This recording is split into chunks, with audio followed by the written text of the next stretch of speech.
Niños. Niños. Niños a sus clases, disculpen.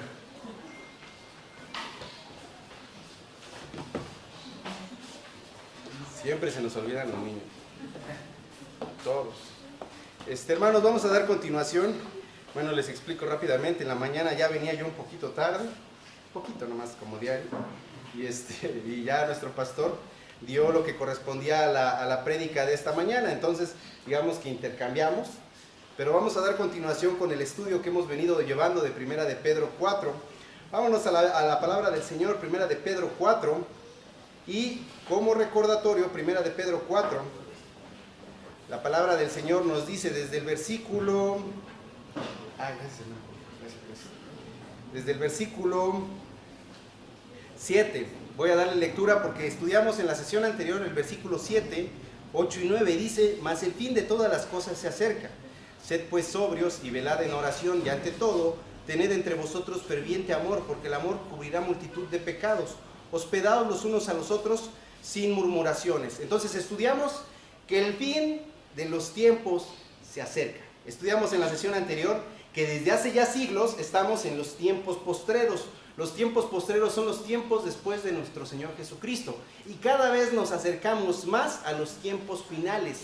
¿Cuáles son estos tiempos finales? Los tiempos en los que el Señor Jesucristo regresará por su iglesia, seremos arrebatados y vendrá el reino de nuestro Señor Cristo Jesús. Y después de 1000 años, el fin, el término de lo que conocemos como esta tierra conocida. Entonces, ciertamente estudiamos que aquella persona que realmente ha entendido acerca de que la proximidad de nuestro Señor Jesucristo está cerca, ciertamente debería de adoptar una clase de vida diferente a la que lleva. Es decir, tener un enfoque mayor al servicio de Cristo Jesús. Porque es como dice en la palabra, ¿qué pasaría si el velador supiera que el patrón va a llegar? ¿Se dormiría? ¿Estaría ahí hecho bolita? ¿Estaría acostado viendo una película? Pues no, ¿verdad? ¿Qué estaría el velador? Pues estaría acá bien arregladito y con la lamparita y cuidando y velando y esperando, si supiera que viene. Pero ciertamente, como les dije desde el principio, o en la sesión anterior, nuestro Señor Jesucristo vino hace 1900 y tantos años, casi 1980, habíamos dicho en la cuenta. 1978 años aproximadamente tiene que vino el Señor Jesucristo. Y nosotros debiésemos estar velando. ¿Por qué? Porque Él dijo, voy a regresar. Y ciertamente falta menos para que Él regrese. Vimos incluso un poco, toqué nada más muy superficialmente algunas señales en cuanto a lo que les comenté, que algunos correrán de aquí para allá, que la ciencia aumentará, que la maldad volverá a ser como un Sodoma y Gomorra el mundo. Y moralmente, ¿cómo estamos? Cada vez se está pudriendo más esta sociedad. Y se va a pudrir más. Y es como le digo a quien tengo la oportunidad de hablarle, tú no te imagines o no te hagas ilusiones de que esto va a mejorar. Esto no va a mejorar en ningún sentido, esto va a empeorar. Si a ti te fue mal y a tus hijos les está yendo mal, ¿qué crees cómo le va a ir a tus nietos? ¿Cómo crees que ellos van a vivir? Y si nosotros no nos enfocamos en nuestra familia y no cuidamos de nuestros hijos, no cuidamos de nuestros nietos, entonces el fin de ellos va a ser perdición y muerte. Les hablé un poco también de forma superficial acerca de que en aquel día todos le daremos gloria a Dios. Aun cuando nuestros familiares, nuestros amigos, nuestros conocidos, nuestros hijos, nuestros tíos, nuestros abuelos, nuestros padres vayan al infierno. Por eso es que es fundamental que tengamos el enfoque claro de en qué tiempos estamos y qué es lo que debemos de hacer de aquí en adelante. Por eso es que estudiamos que el Señor nos dice, debemos de estar sobrios, velando en oración. Sobrio significa no que debes de estar sin tomar vino, sino, eso creo que es por entendido que no debieses de estarlo haciendo. Y si lo estás haciendo, pues, ruégale a Dios, arrepiéntete. Pero en cuanto a lo sobrio se refiere a que debes de tener una mente compuesta, una mente firme, con tus ojos puestos en Cristo. Y esto es algo que también he hablado en el pasado. No debiésemos de tener nuestros ojos puestos en otra persona. No puestos en el hermano fulanito de tal, en la hermana fulanita de tal. ¿Ya la viste cómo se conduce de recta? ¿Ya la viste cómo es de santa? ¿Ya viste al pastor?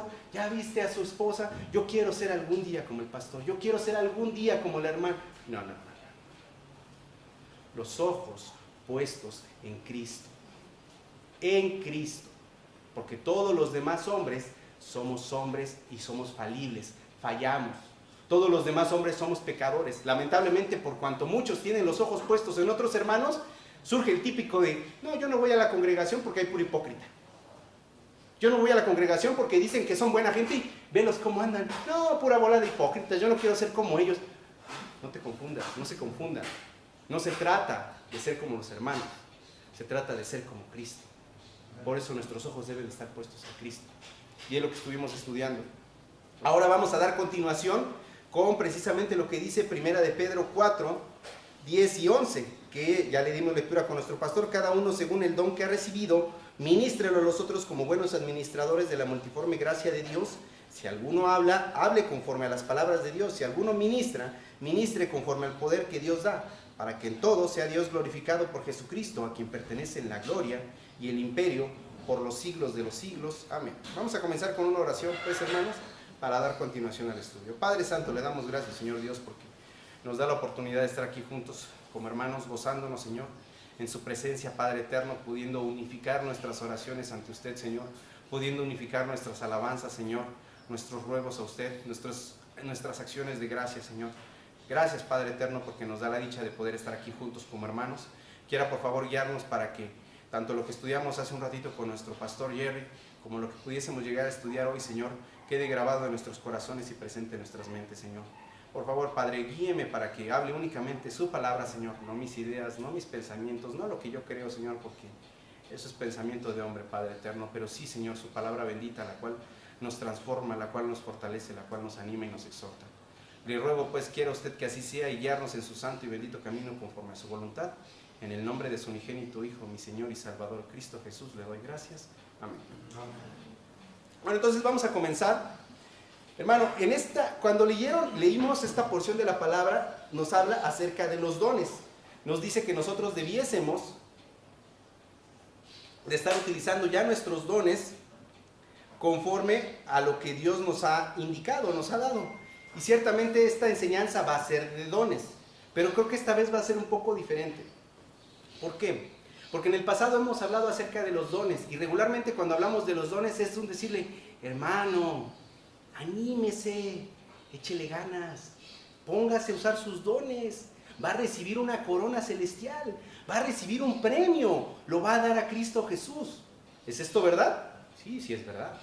Pero creo que a veces sucede que cuando nosotros tenemos presente el hecho de decir, pues sí voy a recibir una corona, pero pues no tengo ganas de ganar el premio. Yo ya estoy en la carrera, con que complete la carrera me doy más que cumplido. Ya ganarme una corona ya es demasiado esperar, o demasiado deseo. Y creo que ese es el problema. Entonces, esta vez, hermanos, no les voy a decir, ándele, hermano, échele ganas para ganarse una corona para ponerla a los pies de Cristo, sino más bien para que meditemos un poco acerca de quién es Dios. Acerca de quién es Dios, el único y sabio Dios. No voy a decir el Dios al que nosotros servimos o el Dios en el que nosotros creemos, porque así le estuviera rebajando yo a Dios y diciendo que Dios no es el único, siendo que es el único, al único y sabio Dios. No lo estoy dividiendo con otros, no estoy diciendo que solo es un Dios, no, Él es el Dios. Entonces, hablando acerca de esto, vámonos a Isaías 6.1. En Isaías 6.1, meditando en esto, hermanos, tal vez a veces sucede que cuando nos exhortan y nos dicen, hermano, debes de estar sirviendo, debes de estar utilizando tus dones, tal vez, solo tal vez puede ser que no hemos conocido verdaderamente quién es Dios. O puede ser que lo conocemos, pero nos hemos olvidado un poco de quién es Dios, o no hemos tenido presente quién es Dios. En Isaías 6.1 la palabra nos dice, en el año que murió el rey Usías, vi yo al Señor sentado sobre un trono alto y sublime, y sus faldas llenaban el templo. Por encima de él había serafines, cada uno tenía 6 alas, con 2 cubrían sus rostros, con 2 cubrían sus pies, y con 2 volaban. Y el uno al otro daba voces diciendo, Santo, Santo, Santo, Jehová de los ejércitos, toda la tierra está llena de su gloria. Y los quiciales de las puertas se estremecieron con la voz del que clamaba, y la casa se llenó de humo. Entonces dije, ay de mí, que soy muerto, porque siendo hombre inmundo de labios y habitando en medio de pueblo que tiene labios inmundos, han visto mis ojos al Rey, Jehová de los ejércitos. Ay de mí, ay de mí. No es lo mismo leerlo como, ay de mí que yo he visto a Dios. Dice que se sembraron los quiciales del templo, las columnas del templo se sembraron cuando Él habló. Este es solo un ejemplo de quién es Dios. No voy a ver muchos, solo 3 ejemplos. Vámonos a Apocalipsis 1:12. Apocalipsis 1:12. Si ustedes prestaron atención hace un momento en Isaías 6:1, algo que resaltan los serafines es santo, santo, santo.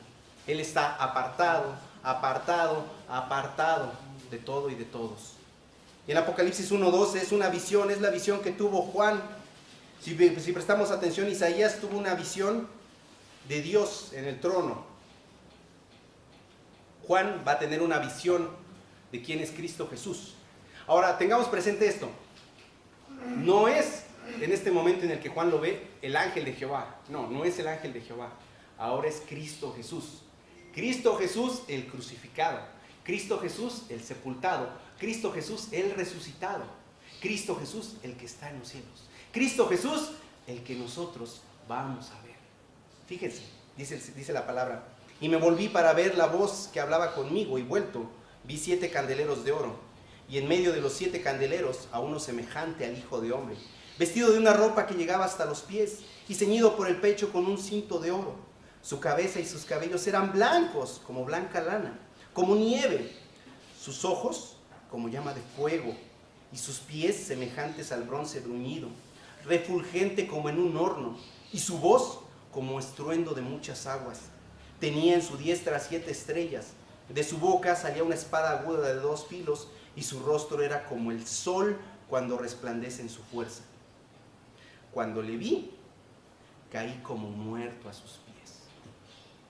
Y él puso su diestra sobre mí, diciéndome, no temas, yo soy el primero y el último, y el que vivo y estuve muerto, mas he aquí que vivo por los siglos de los siglos. Amén. Y tengo las llaves de la muerte y del Hades. Meditemos un poco acerca de quién es Cristo Jesús. Dice Juan que cuando él lo vio, él cayó como muerto ante sus pies. Y es como hemos platicado en el pasado. ¿Podrían ustedes imaginar acerca de Juan? Juan, este hombre que era el discípulo amado de Cristo Jesús, aquel que estaba a su lado. Era el más cercano de todos los discípulos. Él anduvo con él en los 3 años de su ministerio del Señor, de estar llevando el Evangelio. Él estuvo a su lado. Ciertamente Juan agarraba, y dice en una porción que él se recostaba sobre su pecho cuando estaban comiendo también. Era una relación muy cercana, había una confianza. Pero dice que después de esto, cuando él lo vuelve a ver, él no soporta verlo. Él cae como muerto delante de él. Se cae, no lo soporta, no lo puede ver. Es tal su magnificencia, es tal su grandeza, es tal. A veces medito en el Señor Jesucristo, hermanos, y me estremece el meditar en Él. Cuán santo, cuán grandioso es el Señor. A Él es a quien servimos, hermanos.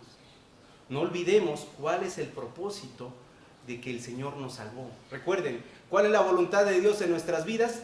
Que crezcamos en santificación. Que seamos más como su Hijo Cristo Jesús. Que seamos más santos. El fin de nuestra salvación no es que tenga, como hemos platicado en el pasado, más bienes, más coche, más lana, más dinero, más poder, más fama, más gloria, más éxito, una carrera, ser grandioso y ser el hombre más afamado. No, ese no es el propósito de Dios. El propósito de Dios es que nosotros seamos como su Hijo Cristo Jesús, santos, para que habitemos con el santo, con el perfecto, durante la eternidad. Entonces, si nosotros, el Señor nos está llamando a que ejerzamos nuestros dones, pensemos en a quién servimos. Vámonos a Job 42.1. Job 42.1. Job 42.1. Job 42.1 nos dice en la palabra: respondió Job a Jehová y dijo, yo conozco que todo lo puedes y que no hay pensamiento que se esconda de ti. ¿Quién es el que oscurece el consejo sin entendimiento? Por tanto, yo hablaba lo que no entendía, cosas demasiado maravillosas para mí que yo no comprendía. Oye, te ruego y hablaré, te preguntaré y tú me enseñarás. De oídas te había oído, mas ahora mis ojos te ven. Por tanto, me aborrezco y me arrepiento en polvo y ceniza. Aquí vemos a un Job que ciertamente ha intentado contender contra Dios. Un hombre intentando contender contra Dios. Un hombre intentando decir, recordaremos precisamente con nuestro pastor estamos llevando el estudio, un hombre que dice, debiese de eliminarse el día del que yo nací, ¿por qué? Si ya vivo en esta condición tan desastrosa, mejor mátame, quítame la vida, ya no quiero seguir viviendo, ya no, destrúyeme, por favor. Y está hablando contra Dios, contra la voluntad, contra el deseo de Dios. Aquí vemos a un Job que simplemente al final se da cuenta y dice, de oídas te había oído. Sí, sabía que eres Dios. Sí, lo he oído, que tú eres Dios. Pero ahora mis ojos te ven, es decir, ahora te conozco. Ahora sé quién eres. Y por cuanto sé quién eres, me aborrezco y me arrepiento en polvo y ceniza. Me arrepiento. ¿Por qué? Por ser como soy. Precisamente, hermanos, esa es la enseñanza de esta mañana. Debiésemos estarnos arrepintiendo por no estar sirviendo a Dios como hemos sido llamados a servir. Vamos a ver lo que dice en la palabra nuestro Señor Dios. Hay 3 porciones en la palabra donde nos explica cuáles son los dones dados a la iglesia. Y fíjense, vámonos a 1 de Pedro 4:10, que es donde precisamente comenzamos nuestro estudio. 1 de Pedro 4:10. 1 de Pedro 4:10 nos dice la palabra, cada uno según el don que ha recibido, ministrelo a los otros como buenos administradores de la multiforme gracia de Dios. Ahora, si ustedes prestan atención, Pedro comienza diciendo, el don, cada uno según el don que ha recibido. No dice, cada uno según esperando si es que recibes algún don. O no empieza diciendo, si es que lo tienes. Si es que lo tienes, lo puedes aplicar. Si es que lo recibes, lo puedes dar. No. Dice, cada uno según el don que ha recibido. Lo recibiste sí o sí. Si eres salvo, sí o sí has recibido un don. Puede que haya recibido 1, 2, 3, 4. Según la voluntad del Espíritu, puede que hayamos recibido más de un don o solo uno. Pero esto está siendo claro, Pedro. Ya tienes un don. Eres salvo. El hecho de ser salvo es un hecho que tienes un don. Por eso dice, ministralo a los otros. Ahora, cuando dice ministrar, habla acerca de la palabra diaconeo, del griego diaconeo. Y esto significa administrar, ayudar, expedir. Es decir, que este don que hemos recibido debemos de utilizarlo para servir a otros como buenos oikonomos, que es como buenos supervisores o distribuidores, mayordomos, tesoreros, administradores, etcétera, de la gracia de Dios que tiene múltiples formas de ser manifestada. ¿Cómo es esto entonces? Cada uno conforme al don que recibió, úselo con sus hermanos, administrelo a los hermanos, délo a los hermanos, úselo con los hermanos, porque Dios en su gracia ha tenido múltiples formas de manifestar esta gracia mediante los dones que nos ha dado a cada uno, para que nosotros lo demos a los otros hermanos. Entonces vámonos a Romanos 12, 6 al 8. Romanos 12, 6 al 8.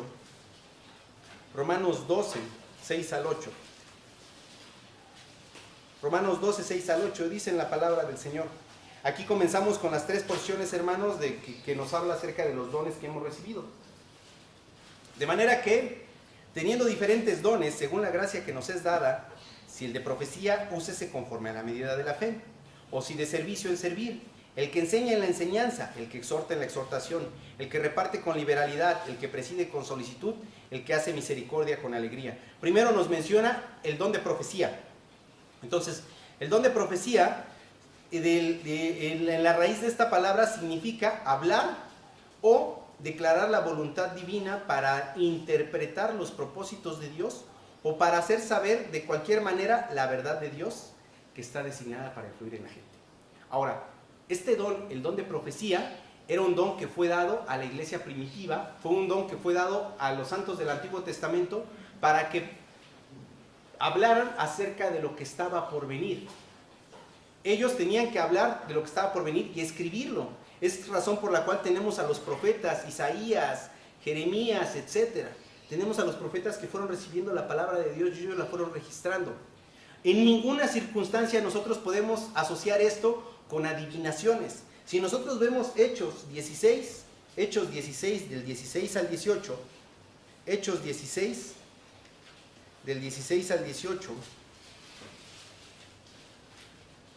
dice en la palabra del Señor: aconteció que mientras íbamos a la oración, nos salió al encuentro una muchacha que tenía espíritu de adivinación, la cual daba gran ganancia a sus amos adivinando. Esta, siguiendo a Pablo y a nosotros, daba voces diciendo: estos hombres son siervos del Dios Altísimo, quienes os anuncian el camino de salvación.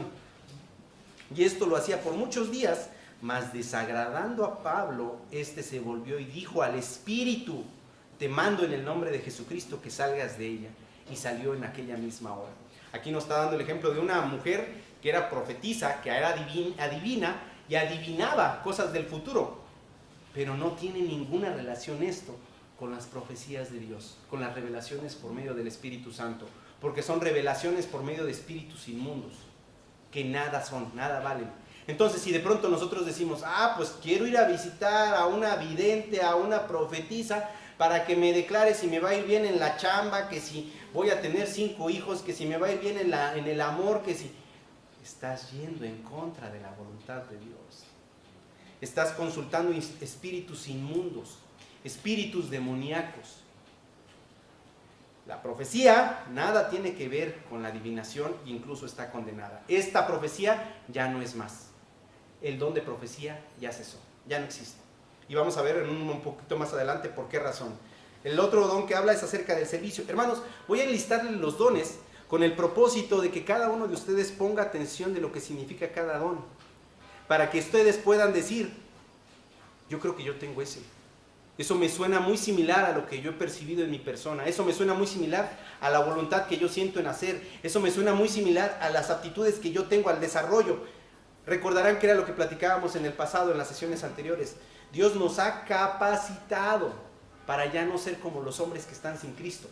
Él nos ha capacitado. ¿Qué significa que nos ha capacitado? Él nos ha transformado y nos ha dado habilidades para poder aplicarlas, que en el pasado no teníamos, pero que ahora tenemos. ¿Cuál es la cuestión? Que nos demos cuenta que las tenemos y las apliquemos. Que dejemos de estar viviendo como antes vivíamos, sin esas aptitudes. Sigue hablándonos acerca del don de servicio, que también es conocido como ministrar, y viene de la palabra griega diakonian, y es de donde proviene la palabra diácono. Sabemos que en las iglesias está el pastor y están los diáconos, que son aquellos que han sido llamados a servir. Recordarán Hechos, que es cuando estaban hablando los hermanos, los apóstoles, y decían: oye, no podemos nosotros hacer todo, es decir, no podemos estar predicando el evangelio y llevando la palabra de Dios a todos, y también tenemos que estarnos preocupando por servir las mesas para todos los nuevos creyentes. Es decir, servir las mesas, apoyarles, servirles y en todo. Necesitamos hermanos en la fe que estén dispuestos a servir, a hacer, a moverse, a dar un vaso con agua, a agarrar y trapear, a agarrar y pintar a lo mejor, o ayudar en lo que sea, ir a traer a los hermanos en la camioneta, ir, yo qué sé. Servicio, tiene múltiples formas el servicio, pero habla acerca del diaconado, y es parte donde entran los diáconos, que son los encargados de servir en todas las demás áreas que se necesitan en la iglesia. Y en este sentido dice, son aquellos que sirven, ayudan al quehacer dentro de la amplia aplicación de la ayuda práctica a quienes están en necesidad de algún apoyo o de alguna ayuda. También sigue diciéndonos acerca de otro don, el don de la enseñanza, que es de la palabra didasco y significa instruir. Para esto, el don implica que esta persona tiene la habilidad de tener un análisis de lo que está estudiando. Esta persona puede leer la palabra de Dios y puede interpretar la palabra de Dios más fácilmente, pero no solo la interpreta, sino que también tiene una facilidad para enseñarle a los demás. Puede enseñar fácilmente doctrinas de la fe. No nada más enseñar sus ideas, sino enseñar la palabra de Dios. ¿Ok? Entonces, el maestro dotado de esta habilidad es alguien que puede instruir con claridad y comunicar el conocimiento de la palabra de Dios. Seguimos con otro don, que es el de exhortación, y viene de la palabra paracaleo, y significa invitar, invocar, rogar, alentar, amonestar, animar, confortar, consolar, exigir, y también se le llama aliento. ¿Por qué se le llama aliento? Porque es aquel hermano que puede alentar a los demás hermanos a seguir adelante. Muchas veces cuando leemos una exhortación, uy, ya me van a regañar. No, ya no quiero que me regañes, hermano. No, es que no solamente una exhortación es un regaño. Una exhortación es para darte aliento, para darte ánimo. Hermano, hermana, ¿cómo estás haciendo las cosas? ¿Las estás haciendo bien o las estás haciendo mal? Si las estás haciendo bien, échale, síguele, vas bien, échale ganas, yo aquí estoy, te apoyo. Pero si las estás haciendo mal, hermano, hermana, frénate un segundo, mira lo que dice la palabra de Dios. No debiésemos estar haciendo esto, no debiésemos estar haciendo aquello. Ánimo, cambia, transfórmate, estás sirviendo a Dios. Entonces, aquella persona va a poder corregir o edificar a través de fortalecer a los débiles en la fe y el confortarlos en las pruebas. Entonces habrá hermanos que están débiles en la fe, que son neófitos, es decir, muchas veces cuando decimos neófitos nos lo imaginamos así como algo feo, pero neófito significa nuevo en la fe. Entonces, muchas veces cuando hablamos de un neófito es un nuevo en la fe, es alguien que recién está oyendo de la fe y tiene dudas, es normal, tiene dudas. Entonces aquí es donde entran los hermanos que pueden exhortar, los hermanos experimentados, acercarse y decirle, tal vez suena difícil al principio, pero tú échale ganas, esfuérzate en el camino de Dios, puedes seguir adelante. Entonces, esto es la exhortación.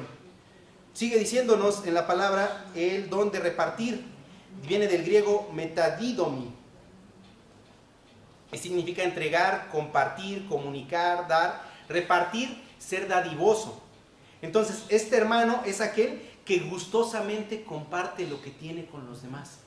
Gustosamente utiliza todo el bien que Dios, todos los bienes que Dios le ha dado, y no solamente en lo material, sino también en lo psicológico, en lo amoroso, y lo da a los hermanos. Vamos a poner un ejemplo, aquel que dice, ¿sabes qué? Dios me ha dado una camionetita. Pues ¿sabes qué? Pues vámonos, la utilizamos para llevar a los hermanos, para traer a los hermanos. Dios me ha dado en esta ocasión 500 pesitos más. Bueno, pues vamos a invitar a los hermanitos y echarnos una comidita. O ¿sabes qué? Dices, ¿sabes qué? Yo he visto que este hermano está en dificultad. No me sobra el dinero, pero aquí está, hermano, le apoyo. Hermano, yo aquí estoy para agarrar y darle lo que yo tengo para usted, para otros hermanos. Entonces es el que reparte, es el que da lo que tiene, el que se preocupa por las necesidades de los demás y que busca oportunidades para compartir sus bienes, llámese dinero, tiempo y principalmente amor.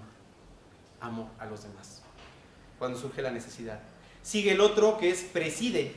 Preside habla acerca del griego proistemi, y es aquel que se pone de pie, que está delante de la congregación, es decir, aquel que tiene liderazgo.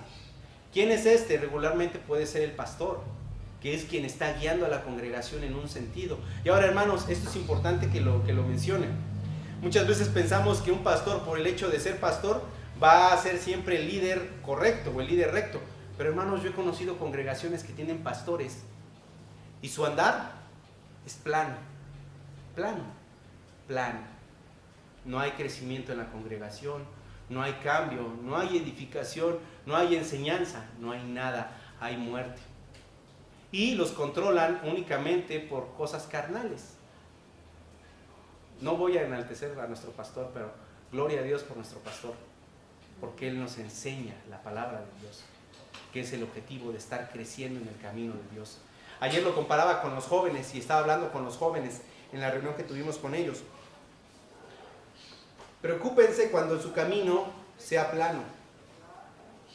Preocúpense cuando su camino sea plano. Que si ustedes recuerdan aquel día en el que fueron salvos, yo me comportaba de esta forma. Ya han pasado 2 años, han pasado 3, han pasado 5, han pasado 10 y siguen caminando planamente. El camino de un creyente debe de ser como el de una escalera. Ir creciendo. Y lo peor de todo sería que su camino, en lugar de ser plano, fuese cavando en su carnalidad. Porque aquel que cava en la carnalidad no va a poder salir de ese hoyo fácilmente. Fíjense la diferencia. Si nosotros cavamos en la carnalidad, nos hundimos y nos hundimos y nos hundimos y nos hundimos y nos hundimos. Y se dificulta mucho poder salir de ahí. Entonces, gloria a Dios porque busquemos seguir creciendo en el conocimiento de nuestro Señor Dios. Y en cuanto al que preside, es aquel que guía y conlleva la idea de alguien que dirige un barco. Es el líder, pues. Y este líder debe de gobernar con sabiduría, con gracia y ante todo que debe de exhibir el fruto del Espíritu en su vida al dirigir con el ejemplo. Es muy simple, es muy cierto. Es como decía un pensamiento que apenas leí también. Dios no necesita nuestras buenas obras para salvarnos, pero nuestros vecinos sí lo necesitan. ¿En qué sentido? En que muchas veces nosotros nos olvidamos de que tenemos vecinos alrededor y pueden ver nuestro comportamiento, que es para darle la gloria y la honra a Cristo, a Dios, y por medio de nuestro comportamiento ellos pueden venir y decir: yo no sé lo que tú tengas, yo no sé lo que tú haces, pero yo lo quiero. ¿Qué es? ¿Qué es? ¿Qué es lo que tienes? ¿Qué te hace ser así? Cristo Jesús. Y es como nosotros podemos estar dando la gloria y la honra a Cristo Jesús. Por eso es importante nuestro testimonio y dar el ejemplo con nuestra vida, para que otros hermanos se sientan alentados. Y como les dije al principio, no los ojos puestos en los hermanos, los ojos puestos en Cristo, pero animándonos a seguir adelante. El otro don es el de misericordia. El de misericordia es el eeo, y es ser compasivo, partícipe de miseria. Y este está íntimamente ligado con el don de la exhortación. ¿Por qué? Porque aquel que es misericordioso es aquel que se está haciendo partícipe de la miseria de otro. Recordarán que cuando les explicaba, cuando Dios nos dice debes de ser misericordioso con los de afuera, es porque el que está afuera está en la miseria, está en muerte espiritual. Su fin va a ser muerte eterna. Entonces, compadécete de su miseria, háblale de Cristo. Pero también a tu hermano, quien puede que esté pasando por momentos difíciles. Entonces, muévete a misericordia, compadécete de él, háblale, exhórtale. Dile: ¿sabes qué, hermano? Estás haciendo las cosas mal. Con amor te lo digo, no hagas mal las cosas así. Hermano, con amor te lo digo, no tengas tu enfoque en el mundo, hermano. Hermana, quita tus ojos del mundo, hermano, hermana. El tiempo es limitado. Y creo que esta es parte de la enseñanza también, hermanos. Hablar acerca del tiempo. Ayer hablaba con los jóvenes y les decía: jóvenes, el tiempo es limitado. Ahorita están aquí conmigo. Tienen algunos de ustedes 14, 15, 16, 17 años. Y estamos aquí. Pero créanme que si el Señor no viene antes, en 10 años, ustedes van a tener 20 y tantos años. Tal vez algunos de ustedes ya con carreras, casados, con hijos. Yo no lo sé. Dios lo sabe. Y dentro de poco van a pasar 20. Y voy a venir con ustedes y les voy a decir: ¿se acuerdan, jóvenes, cuando yo les daba clase? ¿Y se acuerdan, jóvenes, cuando estaban pequeños? ¿Y se acuerdan, jóvenes, cuando jugábamos? Y ustedes van a decir: sí, hermano Omar, yo me acuerdo de usted cuando todavía se podía mover. Pues sí. Y es cierto. ¿Por qué es cierto? El tiempo vuela. El tiempo es breve este tiempo. Entonces, hablando de ese sentido, por eso es tan inminente la utilización de nuestros dones. Es inminente. Recordarán, Cristo Jesús, los últimos tiempos están cerca. Está cerca para cada uno de nosotros el momento en el que nos presentaremos ante Dios. Puede que sea hoy, puede que sea mañana, puede que sea en 5 años, en 10, no lo sé. Dios lo sabe. Pero ciertamente, si el Señor no viene antes, todos y cada uno de los que estamos aquí, sin excepción, vamos a morir. Y vamos a estar delante de Él. Primera de Corintios 12, 4 al 11. Esta es la segunda sección que nos sigue hablando de más dones. Primera de Corintios 12, 4 al 11. Dice la palabra del Señor: ahora bien, hay diversidad de dones, pero el Espíritu es el mismo. Y hay diversidad de ministerios, pero el Señor es el mismo. Y hay diversidad de operaciones, pero Dios, que hace todas las cosas en todos, es el mismo. Pero a cada uno le es dada la manifestación del Espíritu para provecho. Hasta aquí, si ustedes prestan atención, ¿quién nos da los dones? El Espíritu Santo es quien nos da los dones. Y dice en el 8, porque a este es dada por el Espíritu palabra de sabiduría, a otro palabra de ciencia según el mismo Espíritu, a otro fe por el mismo Espíritu, y a otro dones de sanidades por el mismo Espíritu, a otro el hacer milagros, a otro profecía, a otro discernimiento de espíritus, a otro diversos géneros de lenguas y a otro interpretación de lenguas.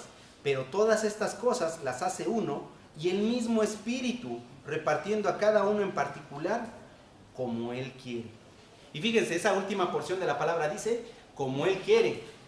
Si prestan atención, no es como nosotros queremos, sino es como Él quiere. Muchas veces cuando nosotros leemos ay, se me olvidó la porción, ahorita mi hermano Vic me va a ayudar, cuando habla acerca de los requisitos para el obispado, que sí, Timoteo, exactamente en Timoteo, habla acerca de los requisitos del obispado. ¿Timoteo 3? Timoteo 3, bueno, Timoteo 3 hay una porción en la que dice, aquel que anhela obispado, grande cosa desea. Y esa porción es fuerte. ¿Por qué? Porque muchas veces la gran mayoría o anhela el liderazgo o no quiere nada. Así de simple. O yo quiero mandar o no quiero nada. Y no vemos todo lo demás que también hay. Entonces aquí claramente dice, el Señor, que el que nos va a dar los dones es el Espíritu Santo, pero como Él quiere, no como nosotros queramos. Hay quienes dicen, yo quiero ser predicador, yo quiero ser pastor, yo quiero ser líder, yo quiero ser... Pero Dios no le ha dado el don. Dios no le ha dado el don. Entonces, si nosotros nos aferramos y queremos ir a hacerlo a propósito, a fuerza, estamos yendo en contra de Dios. Y más bien ahí es preguntarnos, ¿cuáles son los motivos que me mueven a anhelar ese don? Primera pregunta, si el motivo que me mueve a anhelar ese don es servir a Dios, gloria a Dios. Si el motivo que me mueve a anhelar ese don es darle la gloria y la honra a Dios, gloria a Dios. Pero si el motivo que me mueve a buscar ese don es, yo quiero ser el pastor, es que imagínate, ser el pastor. Imagínate, ya todos me van a respetar. Es que yo quiero ser el predicador. Imagínate estar parado frente al púlpito y que todos te admiren. No. Tus motivos están errados. Porque estás buscando enaltecerte a ti mismo. Estás buscando tu voluntad. Por eso no debiésemos estar buscando nuestra voluntad. Debiésemos estar buscando la voluntad del Espíritu Santo, la voluntad de Dios en nuestras vidas. Entonces sigue diciendo, palabra de sabiduría, uno de los dones que habló. El que tiene el don de la palabra de sabiduría es aquel que tiene el don de poder hacer uso de la palabra para poder dar a entender y declarar verdades bíblicas de tal manera que puedan ser aplicadas en la vida diaria. Acuérdense, sabiduría no es lo mismo que conocimiento. Hay muchos hermanos y hermanas que tienen mucho conocimiento. Podrán ustedes decirle, a ver este versículo, primera de Corintios tal, primera de Timoteo, primera de Juan, primera de Pedro, en el versículo tal, pum, pum, pum, pum, y les dicen todo, y tienen un conocimiento muy claro. Pero es triste cuando tienen mucha Biblia, pero no lo llevan a la práctica. Les falta el brinco de la sabiduría. La sabiduría es tener el conocimiento y ponerlo en práctica. Entonces, aquel que tiene el de palabra de sabiduría es aquel que puede entender la palabra y exhortar a los hermanos para que lo pongan en práctica. Y él mismo ponerlo en práctica en su vida también. Luego nos habla de otro don, palabra de conocimiento. Este don, en efecto, es aquel que tiene la habilidad o el don de poder comprender la palabra de Dios. Que la lee, la comprende, la entiende bien y puede ir, literal, se puede aventar un chapuzón a las cosas profundas de Dios. Hay hermanos que tienen esta habilidad, que pueden hablar de doctrinas, se las van a enlistar una tras de otra y van a poderles definir cada una de las doctrinas y van a poder discernir y les van a decir con tan solo oír, esto pertenece a esta doctrina, esto pertenece a esta otra doctrina, y explicarles y toda la complejidad del conocimiento, el conocimiento de Dios. Es aquel que tiene este don, precisamente, el que puede comprender los misterios de la palabra de Dios. Luego habla de otro don, el don de la fe. Y ciertamente, hermanos, este don lo tenemos todos en la iglesia de Cristo, pero con diferente medida. Algunos más, otros menos, pero el objetivo es que toda esta medida de la fe se desarrolle en todos por igual. ¿Cuál es este? Es aquel que viene a Cristo en fe y es aquel que puede manifestar su confianza o una inquebrantable confianza en Dios en cuanto a sus promesas y en cuanto a que el Señor responderá conforme a su voluntad. Es decir, aquel que tiene este don de la fe confía plenamente en Dios. ¿Cómo es esto? Va a entrar ante un problema en su vida, va a entrar en tribulación y va a decir, yo estoy confiando en Dios. Yo tengo la certeza de lo que dice, la fe es la certeza de lo que se espera,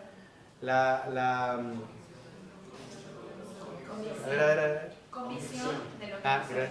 Exacto, gracias hermano. La certeza de lo que se espera, la convicción de lo que no se ve. Gracias hermanos. Exacto, entonces es aquel que va a entrar en la tribulación y va a decir, yo tengo la certeza de lo que me espera, voy a salir de esta. Estoy convencido de que aunque yo no vea a Dios, Dios está conmigo. Y estoy convencido plenamente de que Dios hace todo conforme a su voluntad y la voluntad de Dios es buena, agradable y perfecta. Y aunque la verdad estoy sufriendo, aunque la verdad me está doliendo, aunque está muriendo a mi lado mi familia, mis amigos, mi esposa, mis hijos, me está yendo mal, sigo adelante. Mis ojos puestos en Cristo, mi fe puesta en Cristo. Yo tengo la confianza de que Cristo, su objetivo es hacerme crecer en fe.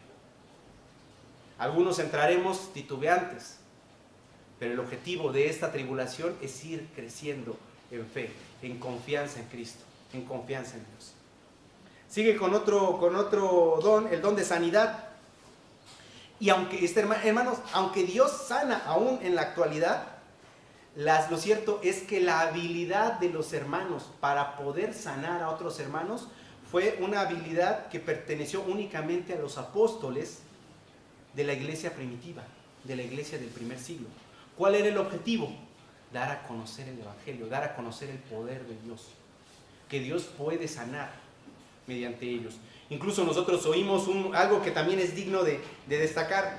Recordarán que todos los apóstoles tenían estos dones, incluso el don de milagros, el don de sanidad, y entre ellos Pablo. ¿Recuerdan a Pablo? Bueno, recordarán que Pablo llegó un momento en su vida en el que dijo el aguijón en la carne. ¿Lo recuerdan, el aguijón en la carne? Que hemos platicado acerca de que creemos que él estaba ciego. Y él dice que ha rogado a Dios que le quite este aguijón de la carne 3 veces, pero no lo ha hecho. Y ahí es donde nos preguntamos, pero si Pablo podía sanar, ¿por qué estaba enfermo? Porque estos dones solo duraron un tiempo. Un tiempo nada más para que fuese llevado el evangelio y todos creyesen por medio de los milagros que se ejecutaban. Hoy día nadie puede ya sanar. Que nadie venga y les digan, hey, conozco a San Juan de las Tunas, aquel compa, el Juanito, que es bien bueno para sanar, con unas hierbitas te unta y con un huevito te pone y te va a quitar todo el cáncer y te va a quitar, él te va a sanar. No, los dones de sanidad ya no existen, ya no están activos. Solamente eran precisamente para que la iglesia primitiva pudiese llevar el mensaje del evangelio. Incluso hay sectas, hermanos, hay religiones que hoy día profesan eso de vamos a juntarnos todos como hermanos, vamos a poner nuestras manos sobre ellos y vamos a hacer la oración para que el hombre sea sano, para que la mujer sea sana y vamos a darle estos poderes de sanidad y yo decreto y yo declaro que tú vas a ser sano y yo decreto por el poder conferido en mí y ok, amén, amén. No, imagínense que si fuera cierto, pues entonces yo creo que estos hombres debieran de estar en el Seguro Social, allá en el Centro Médico de Occidente. Aquellos, ya no debiesen de haber muerto. A ver, espérate, vamos a orar por ti, ya ni tienes que entrar a que te operen. Te sanamos, regrésate a tu casa. Vámonos. Pero no están ahí. Tampoco hay aquellos que pueden resucitar a los muertos. Recordaremos que también los apóstoles podían resucitar a los muertos. Si así fuera, entonces las morgues pues estarían vacías, ¿no? También, hey, échame la mano con mi hermanito, con mi hermanita, con mi amigo, con mi amiga que se me murió, con mi hijo. Sí, ahorita te lo levanto, ahí está, listo, vámonos. Ya no existen estos dones. Solamente estuvieron activos para la iglesia primitiva, la del primer siglo, ¿ok? Después nos habla acerca de otro don, el don de los poderes milagrosos. también conocidos como el don de hacer milagros. Y este también es un don de señal temporal, que implicaba a realizar eventos sobrenaturales que pudieran ser atribuidos únicamente al poder de Dios. Entonces vemos, tengo diferentes ejemplos, pero ya no tanto tiempo, entonces pues vamos a seguir. Pero poderes milagrosos son aquellos que pues precisamente hacían estos milagros, ¿no? Hey, ¿sabes qué? Que estaba manquito, bueno, pues ¿sabes qué? Ya puede agarrar. Estaba ciego, ya puede ver. Estaba renco, pues ya puede caminar. Estaba paralítico, ya se puede levantar. Hoy día ya no existe. Entonces, algo sí, hermanos, que debemos de tener presente es que nosotros debiésemos estar derramándonos en oración para que si es Dios en su voluntad quiere sanarnos, Dios nos quiera sanar. Y si Dios no quiere sanarnos, gloria a Dios, gloria a Dios. Hay que estar contentos y conformes con lo que Dios nos da. Pero si Dios, por medio de esta enfermedad, le da la gloria a su nombre, gloria a Dios. Y si Dios, por medio de esta sanidad, le da la gloria a su nombre, gloria a Dios. Pero tengamos cuidado en no decir, Señor, sáname para que se le dé la gloria a tu nombre y vean, los demás crean de que tú me puedes sanar. No, la voluntad de Dios que se haga en todo momento. Tener eso presente. Otro más, discernimiento o identificación de espíritus, el discernimiento de espíritus. Ahora, ciertos individuos, ciertos creyentes, tienen la habilidad única de distinguir entre el verdadero mensaje de Dios y el mensaje del engañador. Ya esto es a lo que hace referencia el discernimiento de espíritus. No es aquellos que dicen, yo tengo el poder del discernimiento de espíritus y tú tienes espíritu malo y tú tienes el espíritu bueno y tú sí me puedes hablar. Lo he visto. No habla de eso. Habla acerca de aquella persona que tiene el discernimiento de poder escuchar la palabra de Dios o escuchar una predicación y decir, eso es palabra de Dios. A decir, eso no es palabra de Dios. Por más que me avientes y por más que me digas, eso no es palabra de Dios y yo no estoy de acuerdo y yo no quiero creer. El que tiene el discernimiento de espíritus podrá identificar. Pero hermanos, esto es claro y tengo que ser claro en esto. No significa nada más que esta persona no lea, no estudie, no escuche y mágicamente tenga el discernimiento de espíritus. Todo es una alimentación, un conocimiento. Esta persona debiese estar leyendo la palabra de Dios, debiese estar orando constantemente, debiese estar oyendo las prédicas reales de la palabra de Dios para enriquecerse y poder tener este discernimiento de espíritu.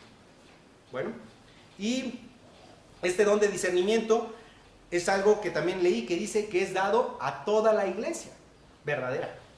Es decir, a los que realmente son salvos, a los que realmente son creyentes, este don es dado para que nosotros podamos ser protegidos de los engaños de Satanás. El siguiente es el de hablar en lenguas, otro igual controversial. Es que hay quienes dicen, no, sí, todavía se puede hablar en lenguas. Y yo fui a la iglesia que está aquí a 3 cuadras y luego los vi cómo se tiraron al piso y empezaron a hablar como la que ahorita habla en alienígena. Algo así. ¿En serio?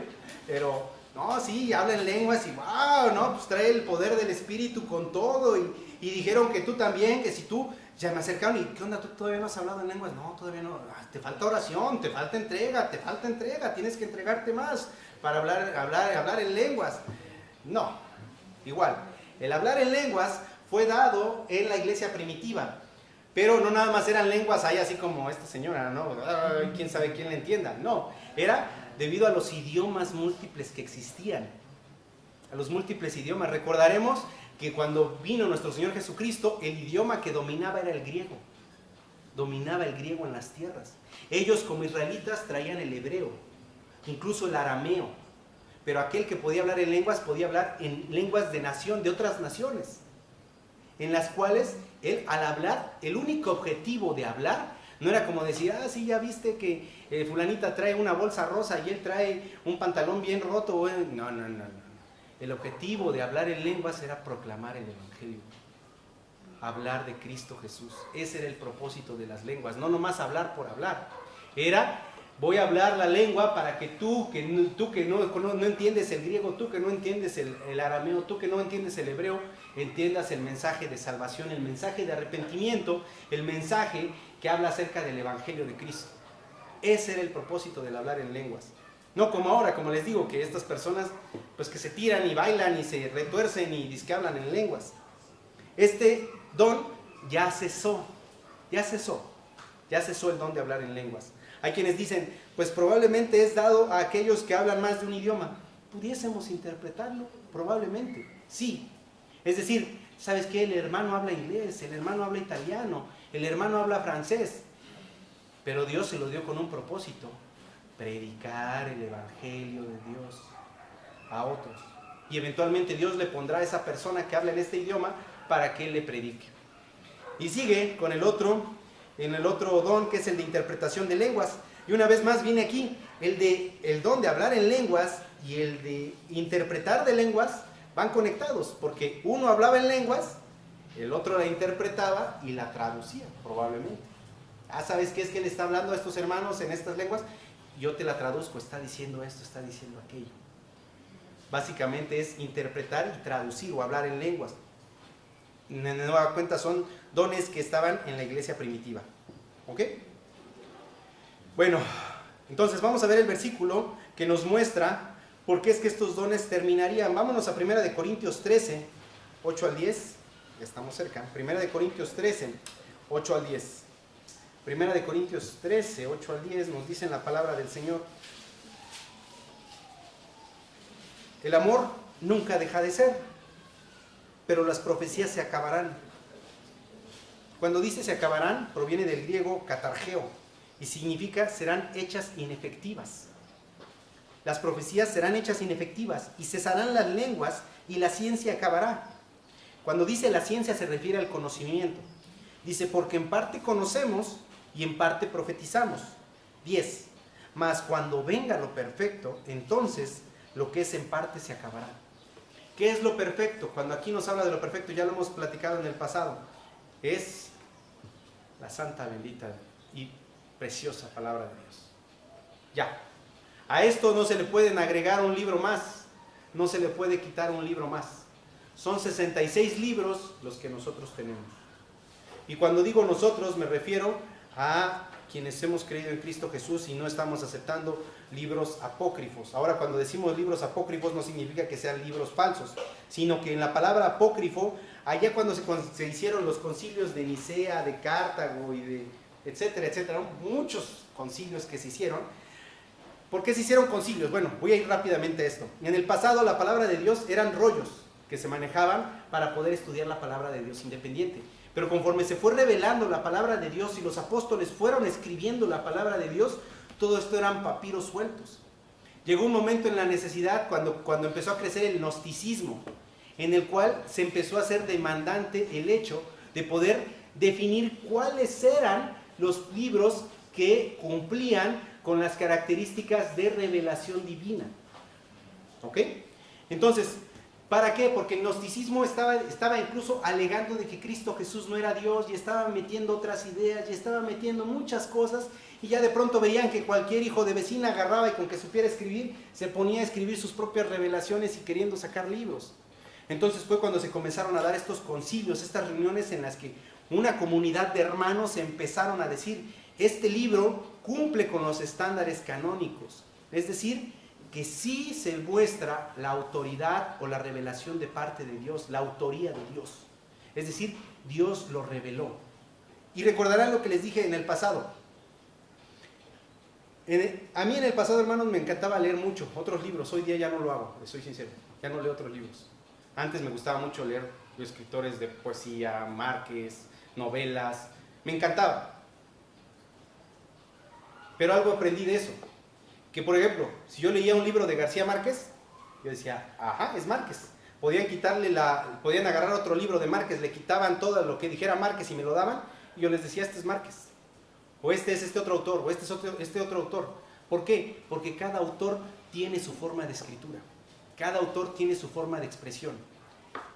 Esto es lo que sucede con la Biblia. Cuando ustedes leen la Biblia desde Génesis hasta Apocalipsis, así haya sido un libro revelado y escrito por diferentes hermanos, ustedes van a ver que el autor es el mismo. Tiene una estructura y una forma específica de que es el mismo autor. Entonces, aquellos que en su momento discernieron y dijeron, estos libros sí cumplen y estos no cumplen, a los que no cumplen les pusieron el título de libros apócrifos. Y son los libros que hoy día conocemos, como aquellos libros que dicen que, ay, se me fueron ahorita algunos nombres, pero bueno, son muchos. Y por esta razón nosotros tenemos la palabra de Dios, lo perfecto.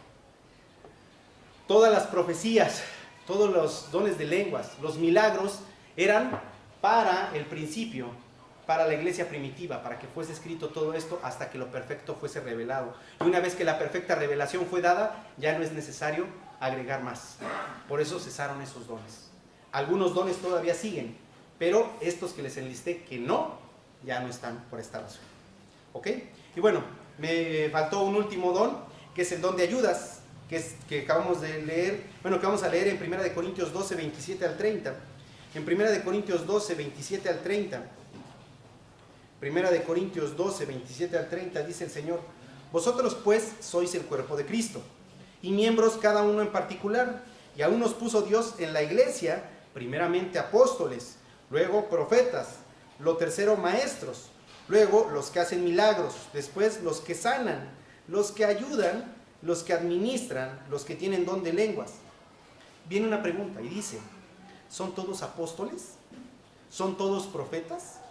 ¿Todos maestros? ¿Hacen todos milagros?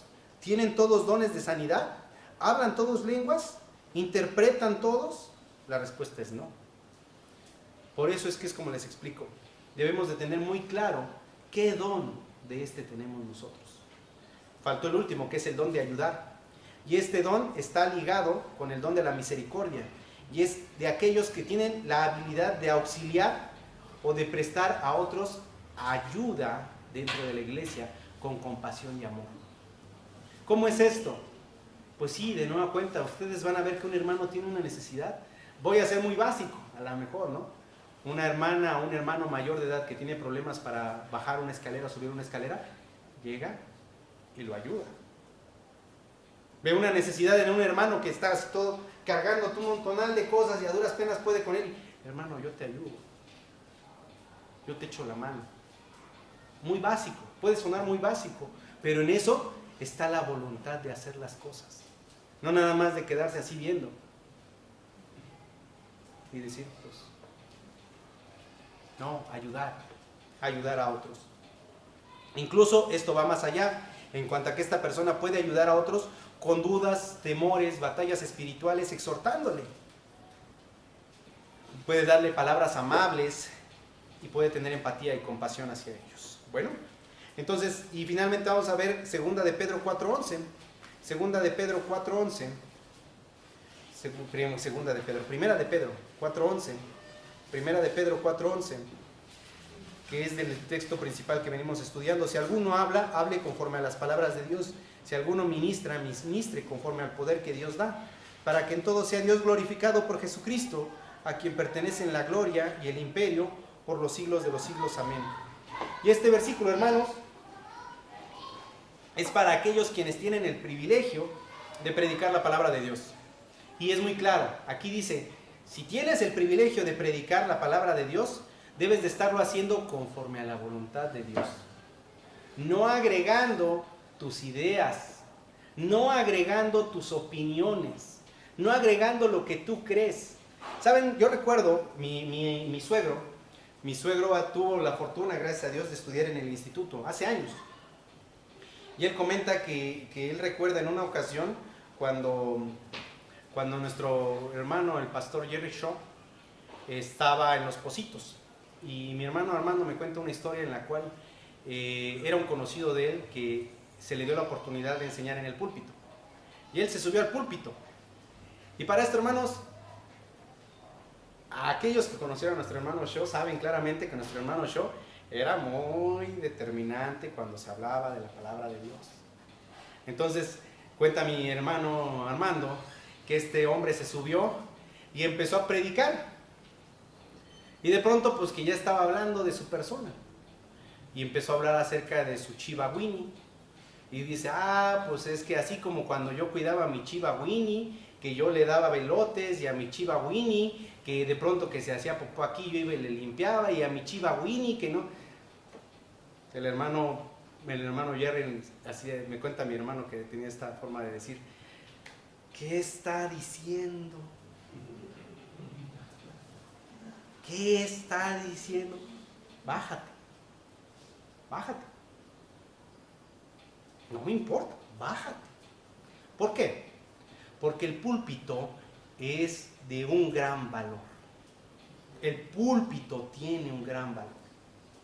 Todo aquel que se suba a hablar de la palabra de Dios debiese estar enfocándose en hablar de la palabra de Dios. No andar hablando sus ideas, no andar hablando sus pensamientos. Porque el uso del púlpito, hermanos, y el tiempo que se utiliza debe de ser para exhortación y para hablar de la palabra verdadera de Dios. No para estar hablando de nuestras ideas, ni de nuestros pensamientos, ni de lo que yo creo, ni de lo que yo siento, ni yo estarles contando mi vida. ¿Quieren conocer mi vida? Podemos platicarla allá abajo. Pero aquí no. Entonces, aquí el objetivo es precisamente tener comprensión de que el tiempo es valioso. Tenemos 40 minutos, 50 minutos como predicadores para hablarles a ustedes. El objetivo es hablar la palabra de Dios. Ese debiese ser. Entonces, dice, por eso es que nos dice este versículo, acerca de que nosotros si hablamos, hablemos conforme a las palabras de Dios. Y si alguno ministra, ministre conforme al poder que Dios da. En este sentido habla acerca de que el que ministra es el que administra, el que guía, el que está en diaconeo.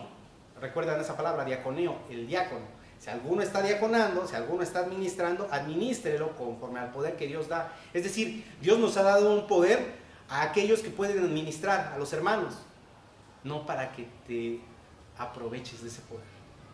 Yo he visto estas iglesias, hermanos, donde está el típico pastor dictador. ¿Han oído del pastor dictador? El pastor dictador, aquel que te dice, vas a hacer esto, vas a hacer aquello y vas a hacer lo otro. Y no me interesa, lo vas a hacer. Y yo te voy a llevar por donde yo quiera. Y la palabra y el voto de la congregación no tiene fuerza conmigo. Aquí ni siquiera existe la votación. Aquí ni siquiera hay asambleas. Aquí yo digo lo que se hace y todos lo hacen y punto. Y todos los demás, pastor, lo que usted diga, pastor. Muchas veces lamentablemente son hermanos que no están dispuestos a trabajar o a hacer algo, sino más bien nada más a obedecer. Entonces, aquí también nos dice que lo hagan conforme al poder que da, es decir, guiando a la congregación, guiando a la grey de forma recta y de forma correcta para que crezcan en santificación y que vengan a Cristo Jesús. Y finalmente, hermanos, la única finalidad de la proclamación de la palabra de Dios, de proclamarla, de no proclamar nuestras ideas o pensamientos y de guiar correctamente a los hermanos en el camino de Dios, es como nos dice al final del versículo 11, nos dice el poder que Dios da, para que en todo sea Dios glorificado por Jesucristo, a quien pertenecen la gloria y el imperio por los siglos de los siglos. Amén. Entonces, ¿cuál es la única finalidad? Darle la gloria y la honra a Cristo Jesús. Conclusión, hermanos, conclusión. Dios nos ha dado un tiempo para ejercer nuestros dones. Esta es la verdad. Dios nos ha dado un tiempo. Hay quienes hemos recibido a Cristo Jesús desde que éramos niños. Hay quienes lo han recibido a mediana edad. Hay quienes lo hemos recibido ya adultos. Hay quienes los hemos recibido en la tercera edad probablemente. Pero Dios nos ha dado un tiempo. Y como leímos al principio, Pedro dice, lo tienes. No tal vez, lo tienes. Aquí nuestra chamba, nuestro trabajo, es ver cuál tengo. ¿Tengo uno? ¿Tengo dos? ¿Tengo tres? La pregunta es, ¿lo estoy ejerciendo? ¿Lo estoy aplicando? Y si no lo estoy ejerciendo, la segunda pregunta sería, ¿estoy yo preocupado por hacerlo o no me importa? Porque recordarán lo que les dije al principio, el objetivo de esta enseñanza, hermanos, no es el decirle, hermano, ándele, ejerza su don, hermano, se va a ganar una corona, hermano, la va a poner ante los pies de Cristo. No es el objetivo de esto. El objetivo de esto es, vean quién es Dios, estos son los dones que Él nos ha dado, ¿qué estamos haciendo con el tiempo? Eclesiastés 3, 1 y 2, Eclesiastés 3, 1 y 2. Eclesiastés 3, 1 y 2, este versículo, hermanos, es precioso. Eclesiastés 3, 1 y 2. Eclesiastés 3, 1 y 2, dice en la palabra, todo tiene su tiempo, y todo lo que se quiere debajo del cielo tiene su hora. Tiempo de nacer y tiempo de morir. tiempo de plantar y tiempo de arrancar lo plantado. Todo, absolutamente todo tiene su tiempo. Todo tiene su tiempo. 3 puntos finales. El pastor tocó el miércoles este tema precisamente de los dones y el cómo usarlos. En la enseñanza del miércoles él los tocó. ¿Y saben qué es lo que yo me maravillo en el Señor? Que nosotros sin planearlo, sin ponernos de acuerdo jamás, hermanos, jamás van a ver que yo le hable al pastor o que el pastor me hable y ¿qué vas a predicar esto? Yo voy a predicar, no, jamás. Pero es precioso ver cómo es que las enseñanzas se unifican. Y a mí me queda claro que cuando las enseñanzas se unifican, es Dios diciéndonos algo claramente y diciéndonos aguas con lo que están haciendo. ¿Qué estamos haciendo? Hablaba el pastor acerca de apuntarnos en la limpieza del templo y en los maestros. Esa es una oportunidad que ahí está puesta. Y como ese, hay múltiples ejemplos. Ahí están los jóvenes los sábados también. El chiste es que nosotros queramos. Segundo punto. Y el tercero, hay algunos hermanos que dicen, hermano, yo sí quiero hacerlo, pero lo cierto es que yo lo hago mucho. Ya quiero darle chance a otros hermanos para que ellos también lo hagan. Es que ellos también deben de pararse, hermanos, ellos también deben de hacerlo. Yo quiero darles chance, yo siempre levanto la mano, yo ya no, ya que alguien más lo haga, para darle chance. Yo le pregunto, ¿cree usted que en aquel día usted va a estar delante del Señor y le va a decir, Señor, yo pude haberle servido más, pero lo cierto es que quise darle oportunidad a los otros? ¿Va a ser razón justificable? Recordemos que cada uno de nosotros tiene una relación personal con Dios. Yo voy a dar cuentas de mi persona. Usted va a dar cuentas de su persona ante este Dios, ante quien leímos al principio quién es Él. No va a estar al lado mi mamá, no va a estar al lado mi papá, no va a estar al lado mi esposa, no va a estar al lado mi esposa, ni mi hijo, ni mi hija para decirme, aquí estoy yo echándote la mano. No, cada uno de nosotros va a estar solo delante de Dios. ¿Qué le vamos a decir a Dios en aquel día? No pude, quise darle chance a alguien más. No pude, no me animé, tenía pena. No pude, no me animé, tenía miedo. No pude, no me animé porque había cosas más importantes que hacer que servirle. Meditemos en eso, hermanos. Vamos a ver. Padre Santo, le damos gracias, Señor Dios, porque nos ha dado la oportunidad de estar aquí juntos como hermanos. Gracias, Padre, por este mensaje que nos ha permitido poder estudiar de su santa y bendita palabra. Guíenos, por favor, Señor, en entendimiento y en comprensión de cuál es la voluntad suya en nuestras vidas. Guíenos, por favor, para poder discernir cuál es el don que usted nos ha dado, Señor, para poder ponerlo en práctica. Denos, por favor, la valentía, Padre, y la determinación, Señor, para poder servirle como usted quiere que le sirvamos. Le doy gracias, Señor, porque usted es Dios, porque usted es el único digno de toda la honra y de toda la gloria, Señor. Gracias, gracias, Padre eterno, por permitirnos conocerle, por habernos rescatado de la muerte eterna y por hoy darnos vida eterna. Gracias pues le doy en el nombre de su unigénito Hijo, mi Señor y Salvador Cristo Jesús. Amén. Gracias, hermanos.